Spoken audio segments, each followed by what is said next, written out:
একেবারে red chart বেঁধে চাকরি বিক্রি, একই দিনে নিয়োগের বিজ্ঞপ্তি, অ্যাপয়েন্টমেন্ট লেটার ও কাজে যোগদান।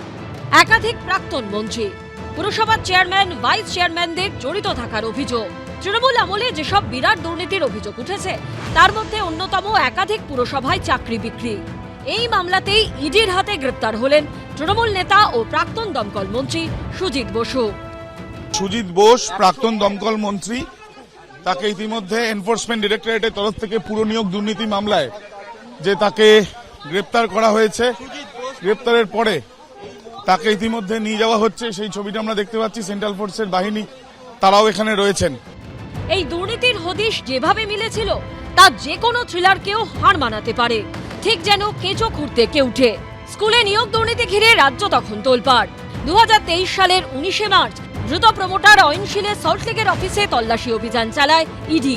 এই কেন্দ্রীয় এজেন্সি সূত্রে দাবি, অয়নশীলের অফিস থেকে অন্তত 7টি পুরসভার নিয়োগ সংক্রান্ত নথি ও চাকরি প্রার্থীদের নামের তালিকা উদ্ধার হয়।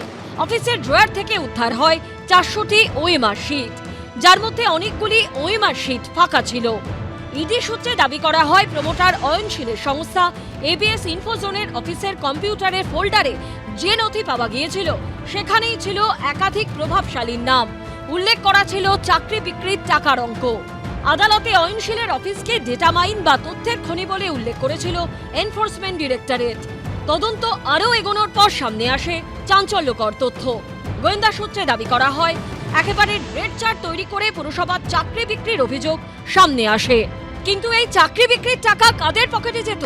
ইডি সূত্রে আরও দাবি, অয়নশীলের সল্টলেকের অফিসে তল্লাশির সময় সেখানে একটি ডায়েরি উদ্ধার হয়, যেখানে কোড ওয়ার্ডে বিভিন্ন নাম লেখা ছিল। সূত্রের দাবি, সেই ডায়েরির একটি জায়গায় লেখা ছিল এসবি, তার পাশে কয়েক কোটি টাকার অঙ্ক।